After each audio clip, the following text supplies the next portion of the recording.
अस्सलामुअलैकुम वरहमतुल्लाहि वबरकातुहू। प्यारे दोस्तों, आपने मोहब्बत की लातादाद कहानियाँ सुन रखी होंगी, मगर आज जो हम आपको सुनाएंगे वो कहानी न आपने कभी सुनी और न कहीं देखी होगी। प्यारे दोस्तों, राजस्थान में एक औरत ऊंट को देखकर अपने जज्बात पर काबू ना रख सकी। उसके बाद उसने जो किया सुनकर आप भी हिल जाएंगे। प्यारे दोस्तों, ये एक अलग तरह का वाकया, मुकम्मल आखिर तक ज़रूर सुनेगा, क्योंकि अगर आपने वीडियो स्किप कर दी तो इसमें आप ही का खसारा है। इसलिए जल्दी से वीडियो को लाइक करें और दोस्तों में शेयर भी कर लें। और अगर आपने हमारे यूट्यूब चैनल को सब्सक्राइब नहीं किया तो हमारे यूट्यूब चैनल को सब्सक्राइब भी ज़रूर कर लें। तो चलिए दोस्तों, शुरू करते हैं। प्यारे दोस्तों, जैसा कि आप सब जानते होंगे कि राजस्थान में ज़्यादातर लोगों का पेशा ऊंट या भेड़ या बकरियां पालना है। ये वाकया जो हम आपको सुनाने जा रहे हैं ये राजस्थान के एक गांव में पेश आया। कहानी है राजीवनी की, जिसका वालिद गांव में इसलिए असर व रसूख रखता था, यानी दबदबा रखता था कि उसके पास बेशुमार ऊंट मौजूद थे। राजीवनी ऊंटों में ही पली बढ़ी। बचपन में वो ऊंट के एक बच्चे के साथ खेला करती थी। वही उसका दोस्त था जो हमेशा उसके साथ रहता। प्यारे दोस्तों, वक्त के साथ साथ दोनों बड़े होते गए और राजीवनी ने जवानी में कदम रख दिया। वो बहुत ज़्यादा खूबसूरत थी। गांव के बहुत नौजवान उसकी एक झलक के लिए तरसा करते थे। राजीवनी का वक्त ऊँटों के बाड़े में गुजरा करता। एक बार दोस्तों यूं हुआ कि वो हस्बे आदत ऊँटों के बाड़े में आई तो उसने देखा कि उसका ऊँट, जिसे वो अपना दोस्त कहती थी, दिल की हर बात अपने ऊँट से कर लिया करती थी। ऊँट भी राजीवनी से बहुत ज़्यादा मानूस था। अगर राजीवनी किसी भी वजह से बाड़े में चक्कर न लगाया पाती तो उसका ऊँट खाना पीना ही छोड़ दिया करता, और जब तक राजीवनी नहीं आती वो ऊँट भूखा प्यासा रहा करता था। राजीवनी अपनी इस ऊँट को राजू कहकर पुकारती थी। ये कहानी दोस्तों ठीक तब शुरू होती है जब उस दिन राजीवनी बाड़े में आई और राजू को आवाज़ें देने लगी तो उसने एक अजीब हरकत देखी। बाड़े में राजू की ये अजीब व गरीब हरकत देखकर वो ठिठक गई। ये उसके लिए कोई ऐसी अनोखी चीज़ नहीं थी, क्योंकि उसका तो बचपन ही ऊँटों में गुजरा था। वो जवान भी हो चुकी थी और सब मामलात बड़े अच्छे से समझती थी। उस वक्त राजू एक मादा ऊँटनी के साथ मिलाप कर रहा था। राजीवनी ने जब उसको ऐसे करते देखा तो ना जाने क्यों उसका पूरा जिस्म दहकने लगा। उसे अगले 2-4 दिन तक बुखार महसूस होता रहा। वो समझ ना पाई कि आखिर ऐसा क्यों हो रहा है। खैर दोस्तों, बात आई गई हो गई।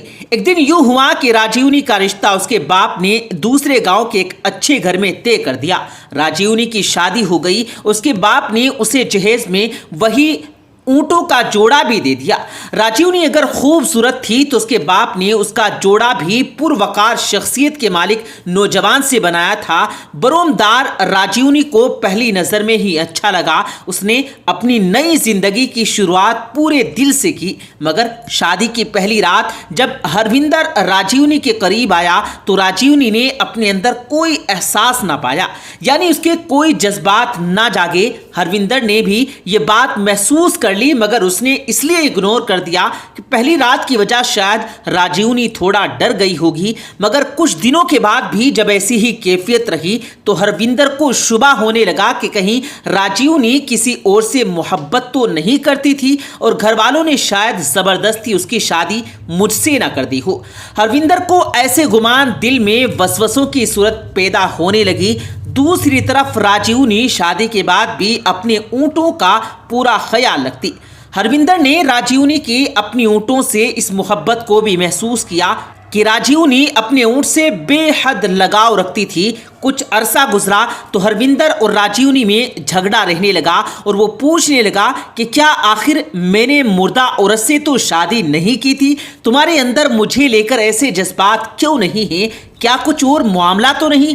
राजीवनी ने उसे बड़े प्यार से ये बावर कराया कि ऐसा कोई मसला नहीं और वो हरविंदर को पूरे दिल से अपना शोहर मानती है। मगर वो खुद नहीं जान पा रही कि ऐसा क्यों हो रहा है।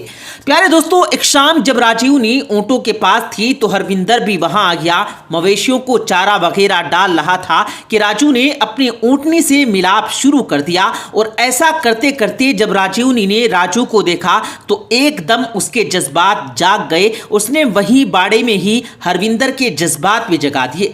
उस शाम हरविंदर और राजीवनी ने वही बाड़े में प्यार किया, मगर प्यार करते हुए राजीवनी मुसलसल अपने शोहर को देखती रही। और वो जज्बात जो शादी के बाद उसने महसूस नहीं किए थे उसने आज महसूस किए। और उसे ये समझ में आ गया कि असल में वो अपने ऊँट से ही ये जज्बात हासिल कर सकती है।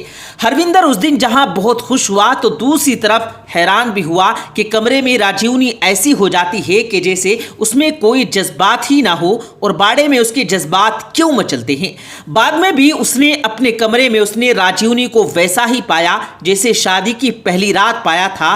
फिर अक्सर वो बाड़े में ही प्यार करते। कुछ वक्त और गुजरा तो हरविंदर को यह महसूस होने लगा कि राजीवनी अपने ऊँट का ख्याल उससे भी ज़्यादा रखती है। यानी वो हरविंदर को कई दफ़ा अपने ऊँट के बाइस इग्नोर कर देती है और ज़्यादा वक्त वो राजू के ही साथ बिताती है। वो हरविंदर को खाना देना भूल सकती है मगर अपने ऊँट को वो वक्त पर सब कुछ मुहैया करती है। उसने एक दो बार ये शिकायत राजीवनी से भी की, जिसकी वजह राजीवनी ने यह बताई कि दरअसल ये उसके बाप ने उसे दिया है और बचपन से उसके साथ ही है, तो उसकी निस्बत वो ऊँट उसको प्यारा है। हरविंदर ने यह बात भी मुनासिब समझी कि हाँ ये वजह हो सकती है, मगर ये बात राजीवनी को समझ नहीं आ पा रही थी कि उसके जज्बात आखिर राजू के साथ क्यों ताल्लुक है। उसने बहुत सोचा मगर वो किसी भी नतीजे पर न पहुंच पाई। प्यारे दोस्तों, अब तो ये होने लगा कि वो राजू को हाथ लगाने पर ही देहकने लगती। वो ज़्यादा वक्त राजू के साथ बिताने लगी, जिसकी वजह अब हरविंदर भी चिढ़ने लगा था। अक्सर वो इस बात को लेकर दोनों में झगड़ा भी रहने लगा। वक्त और बीत गया मगर दोनों ही अजीब होते गए। एक दिन दोनों ऊँटों के बाड़े में बैठे थे कि हरविंदर ने राजीवनी को ऐसे ही पूछ लिया कि क्या वो उसकी निस्बत अपने ऊँट से ज़्यादा मोहब्बत करती है। राजीवनी ने बरमला कह दिया कि हाँ वो उसकी निस्बत राजू यानी अपने ऊँट से ज़्यादा मोहब्बत करती है। ये बात हरविंदर को बहुत रंजीदा कर गई। उसने सोचा कि हो सकता है कि ये बात राजीवनी ने उसे तंग करने को कही हो। घर आकर हरविंदर ने दोबारा राजीवनी से यही सवाल पूछा और जब दोबारा यही जवाब मिला तो हरविंदर दुख में मुब्तला हो गया। उसने तीसरी बार संजीदगी से राजीवनी से पूछा कि अगर उसको इंतखाब करना पड़े यानी चुनना पड़े कि अपने ऊँट या मुझ में से किसी का वो चुनाव करे, वो अपने ऊँट को रखेगी या फिर अपने शोहर को, तो वो किसे चाहेगी। उस पर राजीवनी खामोश रही। हरविंदर इस बात पर गुस्से में पूछने लगा कि बताओ जो सच है। राजीवनी को आखिर कहना पड़ा कि वो अपने ऊँट के बिना नहीं रह सकती। अगले दिन दोस्तों हरविंदर ने राजीवनी को तलाक दे दी और कहा कि तुम ऊँट के साथ ही रहो, मेरे साथ रहने की अब कोई जरूरत नहीं है। राजीवनी अपने वालिद के घर वापस आ गई और दोबारा उसने किसी से भी शादी नहीं की। प्यारे दोस्तों, ये पहली खातून है जो ऊँटों का बाड़ा चलाती है और ऊँटों का कारोबार करती है और आज भी उसकी मोहब्बत राजू के लिए वैसी ही है। लोग कुछ भी कहें मगर वो अपने जज्बात नहीं बदल सकती। ये जज्बात उसके इख्तियार में नहीं है। दोस्तों प्यारे दोस्तों, आप इस बारे में क्या कहेंगे कमेंट्स में हमें ज़रूर बताइएगा। वीडियो पसंद आने की सूरत में इसे लाइक करते हुए दोस्तों के साथ भी ज़रूर शेयर कीजिएगा। हम मिलते हैं फिर एक किसी कीमती वीडियो के साथ, तब तक के लिए अल्लाह हाफिज़।